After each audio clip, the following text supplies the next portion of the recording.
आहिनि। तर्जुमान रेंजर्स जो चवणु आहे त गिरफ़्तार जवाबदारनि में रियाज़, तौक़ीर, विशाल ऐं तनवीर शामिल आहिनि।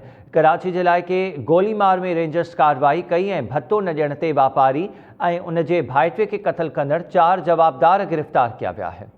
तफ़सील इन जा मालूम कयो था टाइम न्यूज़ जे रिपोर्टर हबीब जमाली खां। हबीब, वधीक आगाह कजो हिन बाबति।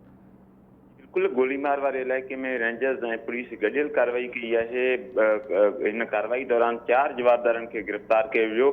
रेंजर्स तर्जुमान जो चवणु आहे त गिरफ़्तार जवाबदारनि में रियाज़, तौक़ीर, विशाल ऐं तनवीर शामिल आहिनि। जवाबदार टारगेट किलिंग, बुंगल अगवा, भत्तेखोरी समेत केतिरनि ई वारदातनि में मुलविस आहिनि ऐं फुरज जे 250 खां वधीक वारदातनि में बि मुलविस आहिनि। रेंजर्स तर्जुमान जो चवणु आहे त जून में हिननि जवाबदारनि आटू पास जे ताजिर शबीर रहमान ऐं उनजे भाइटे खे 5 लाख भत्तो न ॾियण तां क़त्ल कयो। हिन हमले में जेको आहे ताजिर जो जेको पुटु आहे उहो ज़ख़्मी पिणु थियो हो। जवाबदारनि मुख़्तलिफ़ मंशियात फ़रोशनि खे बि क़त्ल करण जो जेको आहे उहो इंकशाफ कयो आहे। रेंजर्स तर्जुमान जो चवणु आहे त वधीक क़ानूनी कार्रवाई जे लाइ जवाबदार पुलिस वारे कया विया आहिनि। जी हबीब, इन खां अलावा AI